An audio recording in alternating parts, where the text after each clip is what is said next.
काही चुटकुले किंवा लेख असणारे ती फिलॉसॉफी. त्यांनी फार गमतीने सांगितलं, you choose a attitude for a day. आणि आत्ताच दिलीपनं सांगितल्याप्रमाणे की तुम्हाला ॲटिट्यूड कुठलाही घेता येतो.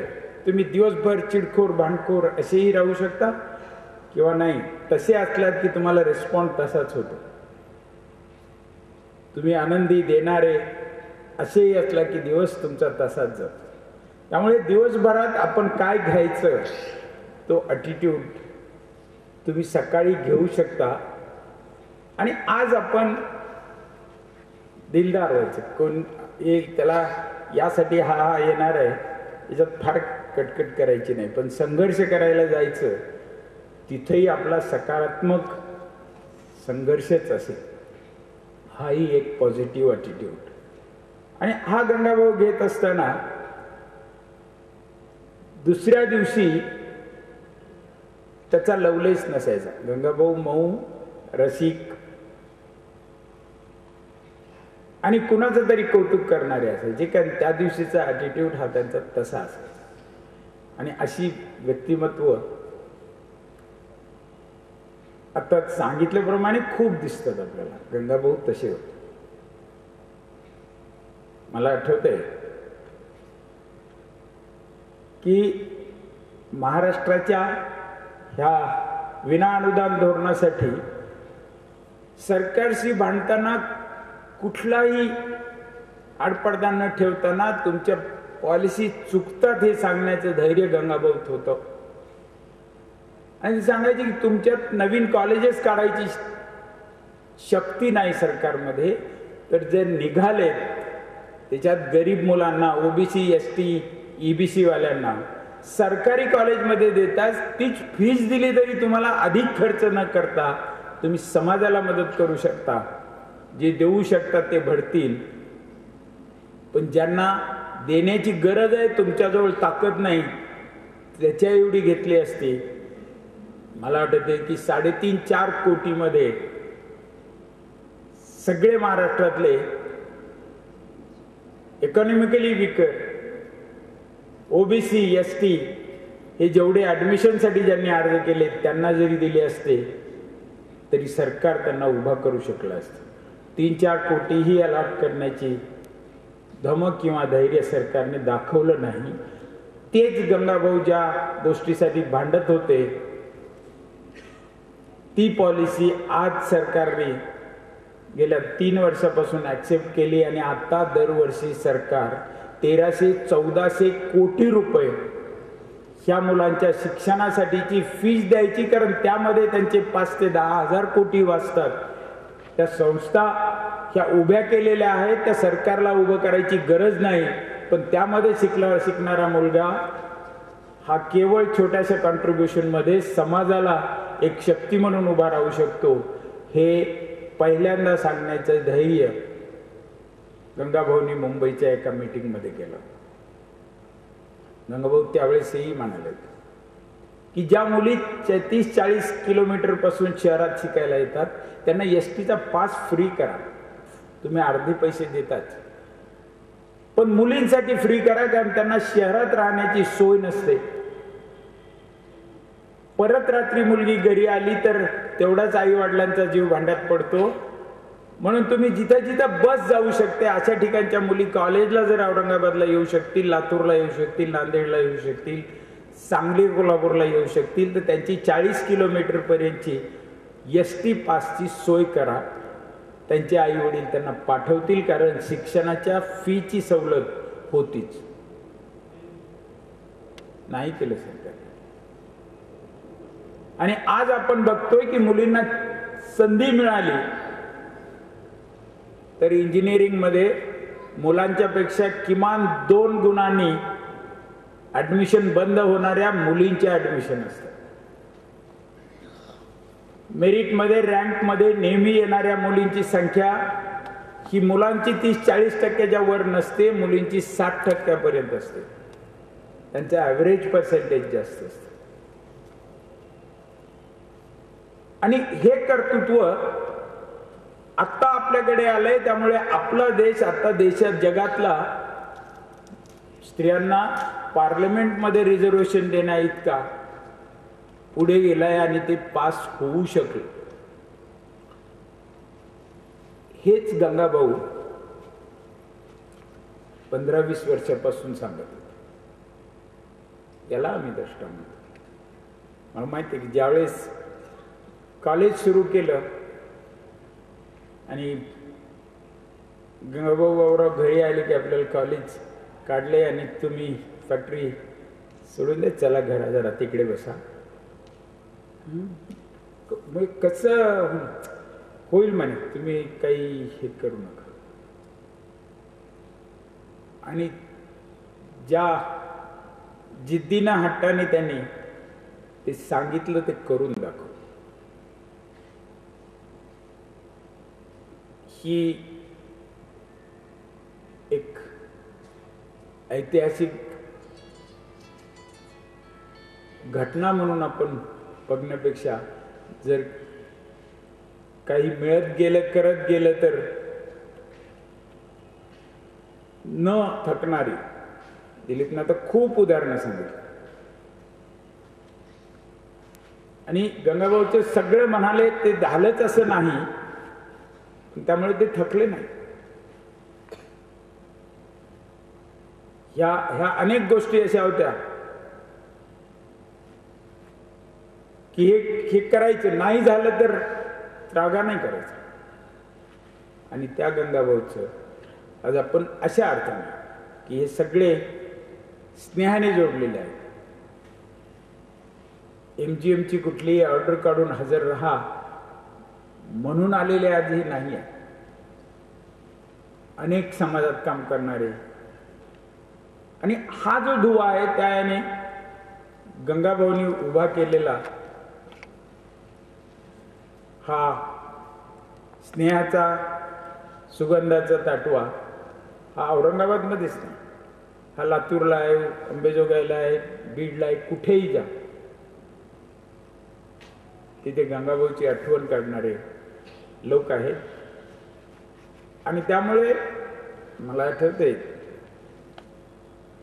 दुपारी 2-3 वाजता पाणी परिषद चालू होती. पाण्याचे प्रश्न आणि मागासलेला मराठवाडा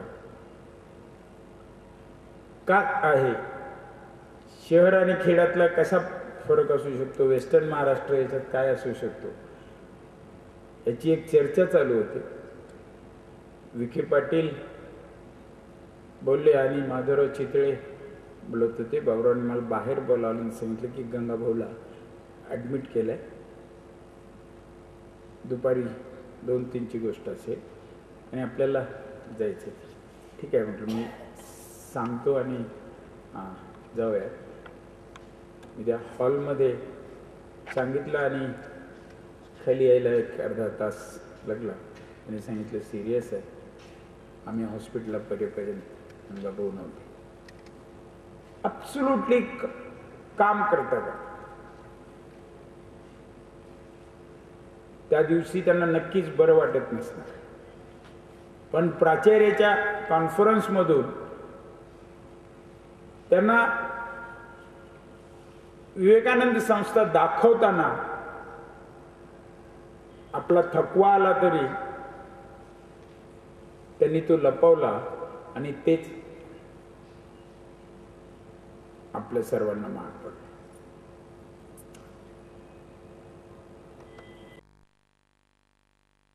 आपल्या सगळ्यांची ताकद आहे. आणि त्यामुळे त्या स्नेहातून, त्या ताकदीतून आपण दरवर्षी इथे येतोय. जरा मी नव्हतो कालपर्यंत, बाबुरावांनी सांगितलं मी इथे नाही आहे आणि तुम्ही लवकर आलं पाहिजे, पण ते जमलं नाही. कारण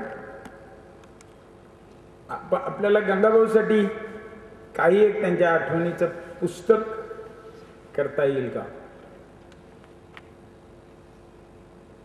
काही त्यांच्या आवाजाच्या पुढच्या पिढीला देणगी म्हणून सांगण्यासारखं काही ठेवता येईल का? कारण आता हे सगळं शक्य आहे, त्याची त्यावेळेस ते अवघड होतं. म्हणून तो प्रयत्न आमचे काही मित्र करत होते. त्यांच्यात जवळजवळ 2-2.5 तासाच्या वेगवेगळ्या भाषणाच्या क्लिप्स मिळाल्या, पण त्या फंगसना थोड्या खराब झालेल्या होत्या. तरीही आताचं आपल्याला 2-3 मिनिटाचं ते दाखवलं. त्यांनी विवेकानंदावर सुरेख विवेचन केलेलं, इंग्रजीतलं, तेही मिळालं. आणि हे सगळं जर डॉक्युमेंट करता आलं, गंगाभाऊ युनिव्हर्सिटीत काम केलं, गंगाभाऊनी त्यांच्या गावात काम केलं, गंगाभाऊनी MGM JNEC उभी केली. एवढंच नाही तर सगळा हा परिसर केला. मला असं वाटतंय की या क्षणी आपल्याला पुढच्या स्मृतिदिनापर्यंत ज्यांना आत्ता ताज्या आहेत, लिहिता येऊ शकतील, अशांना मी तर आमच्या सर्व सहकार्यांना सांगितलं की तुम्हाला खेड्यातून गंगाभाऊ घेऊन आले, काय ते झालं त्यावेळेस थोडं लिहून काढा.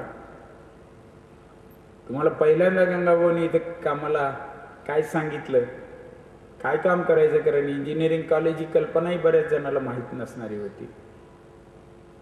ते काय आहे हे विचारलं. आमचं तुपे काटे हे पहिल्या दिवसापासून MGMच्या JNECच्या आहेत, त्यांना सांगितलं की जरा बोलते.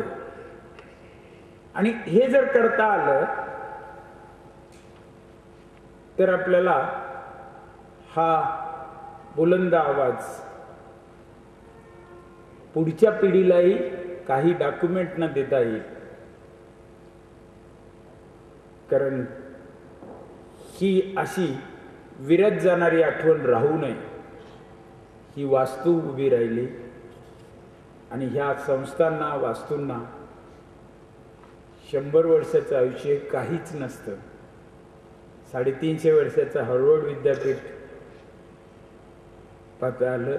ज्या हेनरी फोर्डबद्दल ते म्हणाले, त्या हेनरी फोर्डचं 4,500-5,000 हजार एकराचा फोर्ड विलेज, की ज्याला बघण्यासाठी बसनं 3.5-4 तास लागतात आणि तुम्हाला बुकिंग करावं लागतं, अशा संस्था 200-250 वर्ष वाढवू शकतात. त्यांना पहिल्यांदा घडवणाऱ्यांची आठवण आपण तशीच ठेवली पाहिजे. मग मला आज आपण सर्व स्नेहांना सांगता येईल की तुम्हाला जे वाटते, कारण आता गंगाभाऊच्या नावाने एक कॉम्प्युटर कॉलेज आपण केलेलं आहे. म्हणून तो जो एक फोटो दिसला की जवाहरलाल नेहरूचा फोटो आणि त्याच्या बरोबर खाली सुरेख मुद्रा असलेले गंगाभाऊ, असा फोटो त्यांच्या कॉलेजला दिलाय. यासारख्याच आपण त्यांच्या काही स्मृती लिहाव्यात. हे काम आमच्या प्राचार्य देशमुख मॅडमनी थोडंसं कारण त्यांच्याकडे डॉक्युमेंटेशनसाठी कॉम्प्युटर आहेत आणि डिजिटल डॉक्युमेंटेशनसाठी सगळ्या गोष्टी आहेत. हे करता आलं तर आपल्याला पुढच्या स्मृतिदिनाच्या निमित्ताने येईल. मला वाटतंय की त्यासाठी काय जर तरतूद असली तर ती MGM नक्कीच करेल. त्यासाठी काही कमी पडेल असं मला वाटत नाही, कारण हे जे उभा केलं त्यावेळेस काहीच नव्हतं, आता तर सगळं आहे. अशा याच्यात कमी पडणार नाही. मी एवढंच सांगेल, प्राध्यापक दिलीप गौडने एवढं सुंदर भाषण केल्यानंतर मी त्या मूडमध्ये जाईल की काय अशी मला भीती होती, पण कदाचित गंगाभाऊचाच खंबीरपणा मला कामी आला असावा. त्यासाठी आज ती देशमुख मॅडम आणि त्यांच्या सर्व सहकाऱ्यांचं मी कौतुक करतो.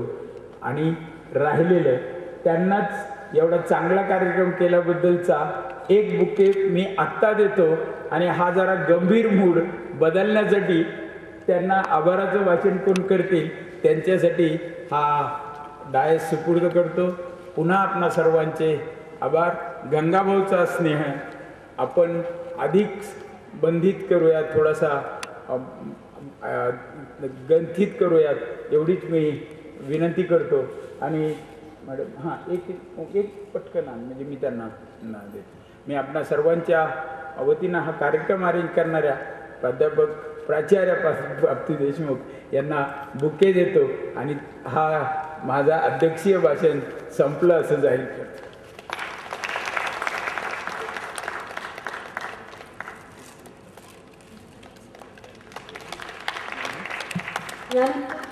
Doctor Jeeva Kachekar college of computer science and information टेक्नॉलॉजीच्या प्राध्यापिका सौ सारिका कदम यांना मी विनंती करते की त्यांनी आभार प्रदर्शन करावे.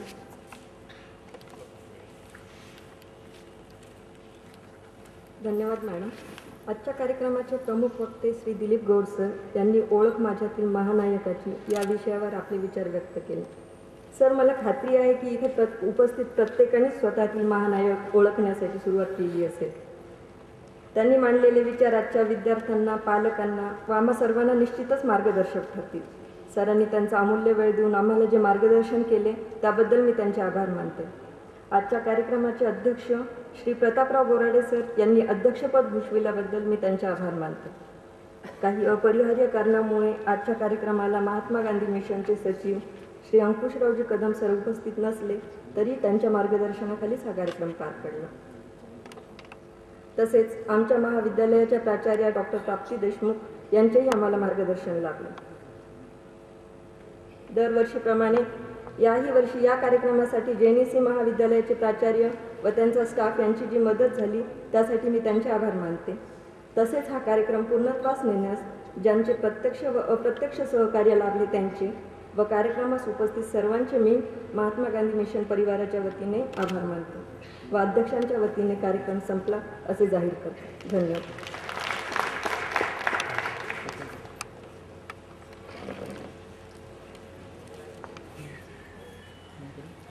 त्यामुळे त्याचं काय होतंय ते हे नाही, ते नुसतंच आपल्याकडे डब्बा ते मला सांगितलं होतं की डिजिटल करून घ्यावे म्हणून. बघूया आपल्या विद्यापीठात काही ठेवले